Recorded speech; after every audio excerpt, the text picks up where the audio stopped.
house is haunted. I'm still just scared that there are feral people living in my walls. There is a literal hallway system that wraps around the entire foundation of my basement. The lore surrounding my house and the village that it's built in is actually crazy. So in this room, it is a room with a cement wall built in front of it. Now, we don't know why the cement wall was built here. My husband and I actually jumped over the wall. What we found inside was actually terrifying. Her haunted house has some dark secrets. We noticed that the room had definitely been attached to the one next to it at some point, but those doorways had also been cemented over.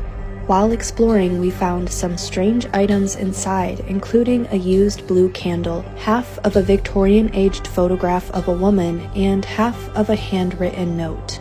Also, inside of the room, there seemed to be some random boards that appeared to have burnt ends on them. The note sent shivers down her spine and left everyone with even more questions. And the note reads, "Dear Ethel, Charles was sick when he came home this noon. If he asks you to let him come home." And that's it. That room used to connect to this room, the room that I'm going to show you next. This is the room that I feel really terrified about, so bear with me. She knows what this room was used for, and it's not what you'd expect. Unlike the first room I showed you, which isn't even usable because you can't go inside of it, this room actually used to be used by my great-grandfather as a tornado shelter. Before moving to where we are now, he lived in Missouri in Tornado Alley, so he was absolutely terrified of tornadoes.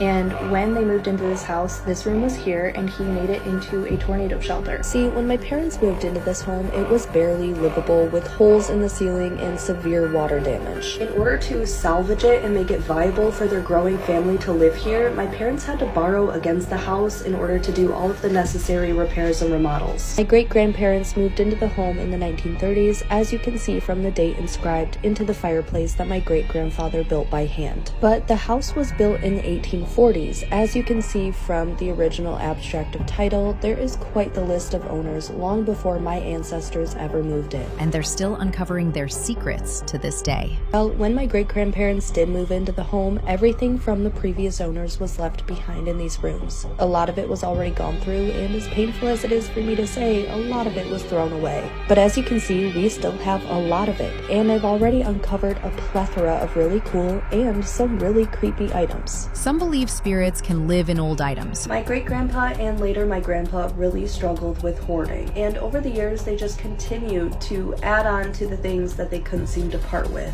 My dad, in turn, kept these things out of normalcy. And because it's really overwhelming and you don't really know where to start, especially when you're doing it alone. But since my husband and I will be taking over on the house soon, we've already began dedicating time to going through, cleaning out the rooms, and remodeling the house in full.